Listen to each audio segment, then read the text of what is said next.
طبعا الدوري هو پیمان الدوله که زوری گرنگ و اساسیت رقصنا پیشمگی دا و چاک سازی تازه دا طبیعت خو هر هنگامی بیت آویتن بو دوباره تدریب کنه، دوباره تنظیم، دوباره رقصنه، دوباره تسلیه، تجهیز، تدریب همه هاندره بو پیش خستنا کاری پیشمگی.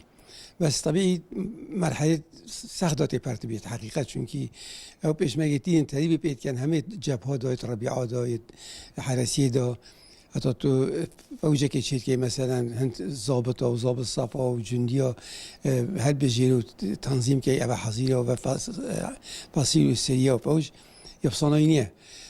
جاره که من پرسیم گوته من تو توقعات که چند دیوه کشید افچاکی سازی من گوته از توقعات کم 3 ساله کمتر نکشید. کنین گوته پا ما 5 دارم گوته او هم درسته، چون که یفصانایی نیه. بس اف چاکی سازیه زور جی خدایا و زورش نفع پیشمگی تدای هری مکرسان تدا اگه تواب بید سرکمنه کجا رکم باز امریکا زور گیرنگه.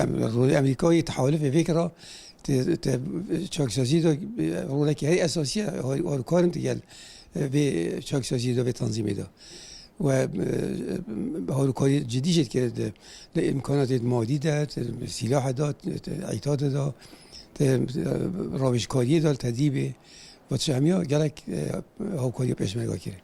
گرت نه مراحل گلک باشه تپر بی و به جدول خویت رویت شویت و رویت چن و هیچ عرقله نکفت تکی داتونو کی. هیچ مشکلی چه نبیاتانو که دیف برنامه تحالفات گلی وزارت پیشمگی زود سر و بر و ریکوپی کاتانو که پیش بچو. ایگرتنه شکیگاله که مهمه پیشمگی که ویت قالب کی داد قیاده وزارت پیشمگی اوامر الواقعی بر بلاوی و تفیق نامی ان شاء الله.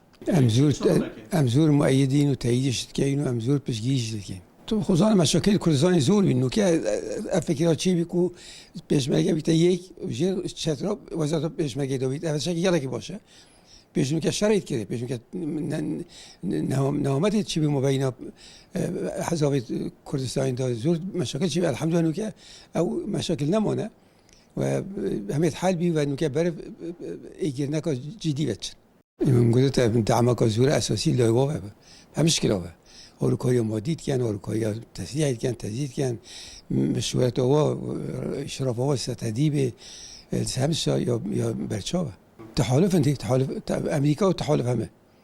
هر اقدام خوبه. داخل زمان برنامه سر بگیر و تمام بید خیر ان شاء الله خلاص بید.